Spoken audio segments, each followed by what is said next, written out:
Meditación, parte 20. La ciencia del silencio, y la fuerza interior.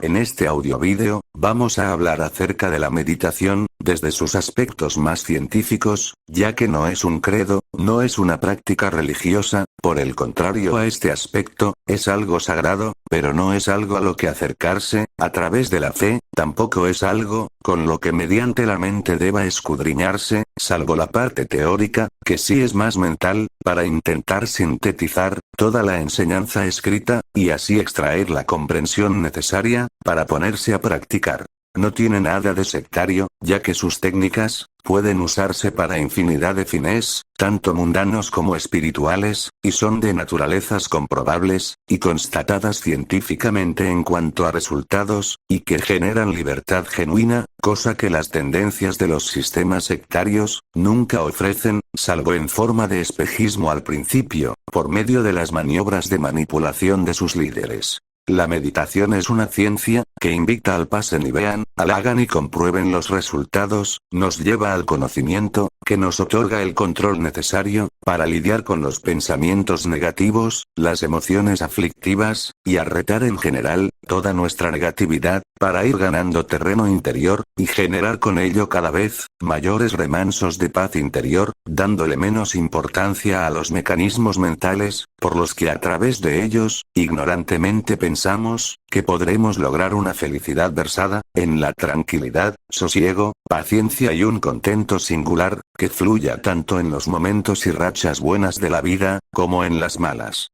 Esta habilidad, se conceptualiza como ecuanimidad, en posesión de la cual, manejamos las mareas de los altos y bajos de la vida, únicamente alcanzada en su totalidad, a través del desarrollo espiritual, y no mental o personal. También, al obtener esta cualidad, obtenemos resiliencia y la suficiente frescura, con la cual, en los momentos difíciles, logramos centrar más la atención, en hilvanar soluciones, a los problemas que se van presentando, que a los sentimientos constantes de queja, miedo, ira, rabia entre otros, en definitiva y generalizando, una actitud reactiva de rechazo, a los eventos que levantan las tormentas emocionales internas, producidas por eventos circunstanciales, tanto internos como externos, que por la naturaleza existencial, están sujetos todos, a la ley de la transitoriedad, la impermanencia, y la tendencia al sufrimiento, ya que tanto el placer como el dolor, constituyen las dos caras de una moneda, cuya naturaleza es el sufrimiento. Por un camino nos encontramos, con circunstancias agradables y placenteras, que sutilmente, van generando impresiones subliminales en nuestra mente, denominadas samskaras, filtrándose a su vez en el subconsciente, que es la parte enterrada de nuestra mente, que equivaldrían a los sótanos de la mente, que engloban la personalidad o ego de cada individuo. Como íbamos diciendo, estas impresiones subliminales, que provienen del placer, se asientan en la psique, generando la substancia inmaterial del apego, que cuando es desmesurado, genera sufrimiento en un determinado grado de intensidad, como vemos en los casos, de adicciones y anhelos compulsivos, hacia seres o cosas. Las consecuencias accionales, que provienen de deseos desenfrenados y neuróticos, nos roban la tranquilidad interna, ya que al estar sujetos a la ley del cambio y la transitoriedad, aquellos elementos externos, que levantan placer en nosotros, al disfrutarlos, cuando no se están experimentando, se genera dolor y sufrimiento, debido al anhelo compulsivo, por desear repetir de nuevo, las experiencias, que producían ese determinado placer, en la medida que proceda, en cuanto a intensidad.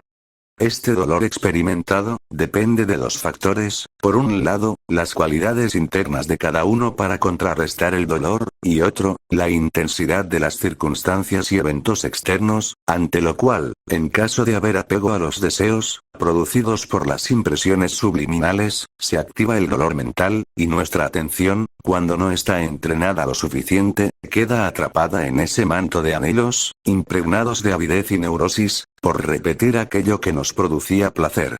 Por el otro camino encontramos el dolor en sí, que producen los eventos circunstanciales, que por su naturaleza, empiezan a producir impresiones subliminales de rechazo, por parte de nosotros, y que quedarán impregnadas como semillas, para producir nuevos brotes de dolor, ante eventos circunstanciales de la misma naturaleza, ya que al producirse la tendencia de rechazo, de una atención desentrenada, que no es capaz de concentrarse, hace que estas reacciones a las sensaciones mentales, como respuesta a dichos eventos, sea matemáticamente negativa, para el equilibrio psicofísico del individuo.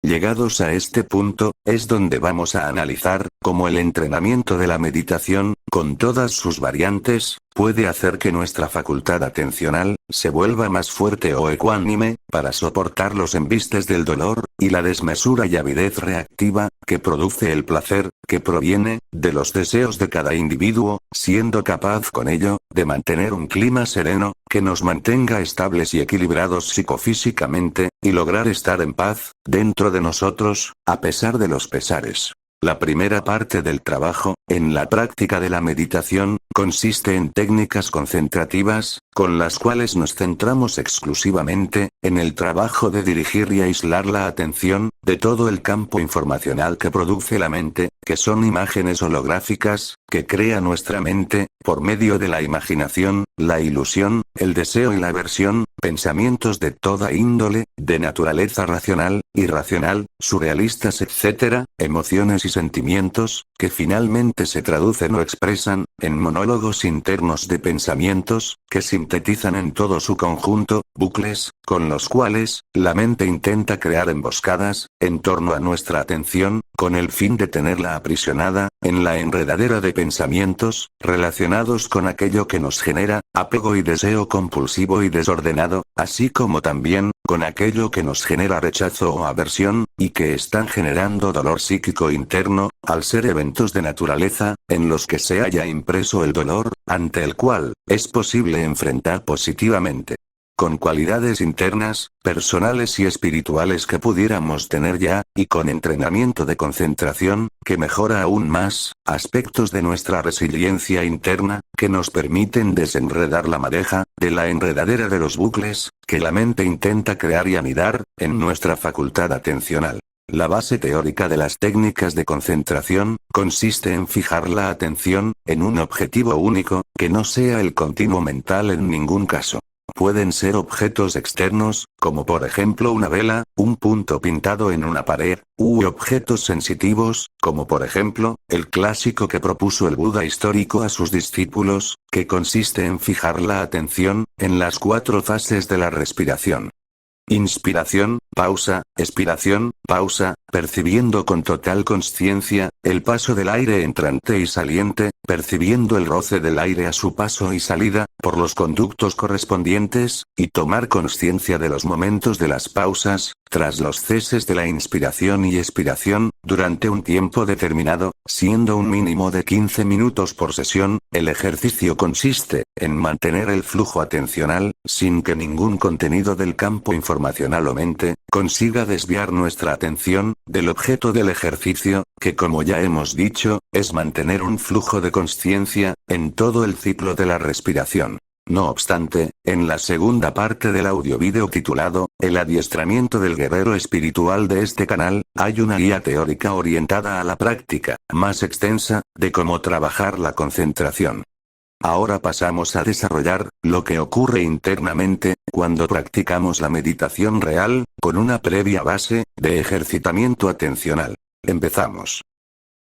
Cuando desarrollamos la práctica de la meditación, que se deberá realizar previamente, con una buena base de experiencia, dentro de las técnicas concentrativas del desarrollo espiritual, la atención debe de introducirse de lleno, en la observación de todo el contenido mental, que surge de forma autónoma y mecánica, discurriendo por nuestra conciencia. Cuando me refiero a observar, significa que intentaremos no implicarnos, con los contenidos de la naturaleza que sea, identificándonos con ellos, simplemente los dejamos que surjan y fluyan, estén el tiempo que estén, y dejar que desaparezcan cuando les plazca. La clave, es aprender a no reaccionar, en forma de apego o aversión, hacia la manifestación de dichos contenidos, siendo los más complejos y difíciles de lograr una ausencia de reacción, aquellos de índole sentimental y emocional. Observar, es ser testigo, y el aprendizaje de ser testigo, únicamente se aprende con la práctica. Las maniobras maestras atencionales de atestiguamiento, son alcanzadas con el esfuerzo, la voluntad, la constancia y la astucia espiritual. Conforme vayamos siendo diestros en el aprendizaje, lo primero que aprenderemos, y esto ya queda registrado en uno mismo, como sabiduría experiencial, alcanzada por el desenvolvimiento introspectivo, de la intuición espiritual, de que nosotros no creamos, la gran mayoría de los pensamientos que surgen, alcanzamos de esta forma, el saber directo, de que no somos la mente. De este hecho, es muy importante ser consciente y capaz de verlo tal y como es, y no como muestra su apariencia, que es hacerte creer por parte de la mente, que esta, eres tú. Este paso hay que darlo, porque se crea la distancia necesaria, para poder sacar el jugo, a los procesos de ejercitamiento en la meditación. Con la evolución de la práctica en el tiempo, también vamos descubriendo, la naturaleza de los contenidos mentales, dando así, un paso de gigante. Con este segundo conocimiento experiencial, conocemos al enemigo, de qué está hecho, su funcionamiento y modus operandi, así como también, cómo se autoestructura. Desde mi experiencia analítica e introspectiva, la mente es una herramienta de nuestra conciencia o ser, y específicamente, su parte autónoma y mecánica, registra magistral y profundamente, todo aquello a lo que tendemos a reaccionar, ya sea en forma de placer o dolor, o sea, resumiendo, nos tiene bien estudiados, por eso no existe mayor enemigo que la mente, porque nadie te conoce mejor que ella, sobre todo tus debilidades, y que en base a esos datos, genera todos los procesos de pensamiento, imágenes holográficas, expresiones emocionales y demás contenidos, con los cuales, crea numerosas estrategias, para mantener nuestra atención, que es la herramienta inmanente de nuestro verdadero ser, atrapada en una rueda dual, de placer y dolor, caracterizada por el sufrimiento, dentro de la cual, se generan los aspectos reactivos, dentro de un individuo, que son, como ya hemos dicho, el apego y la aversión, y ambos son los precursores de las sensaciones de sufrimiento, en un determinado nivel, en cuanto a grado de intensidad, y debido a todo esto, no hay posibilidades, de desarrollar por nuestra parte, una senda que nos conduzca, a la gran tranquilidad, que precede al desprendimiento compulsivo y desordenado, de las emociones, el apego enfermizo a los deseos, así como también, al desprendimiento de la tendencia a reaccionar en forma de aversión, a aquello que nos produce dolor, tranquilidad esta, que se traduce en paz interior, el objetivo primordial de un meditador. El tercer conocimiento, que se nos abre con la práctica cuando meditamos, es que nos damos cuenta, que la mente, para nutrir toda la síntesis existente, dentro del campo informacional de la mente de cada individuo, necesita colaboración, tiene un combustible único y primordial, que es nuestra atención. Cuando prestamos atención a los pensamientos, estos se hacen más fuertes, y metafóricamente, le damos a la mente, la llave de nuestra casa, nuestro verdadero ser, y la tendencia natural de nuestra atención, es que inconscientemente, nos identificamos, con todos los contenidos mentales, alimentando con ello, nuestra reactividad sutilmente, en forma de apego o aversión, ante lo cual, ya estamos atrapados en su juego de rol, conceptualizado como ego, el responsable de la rueda de sufrimiento.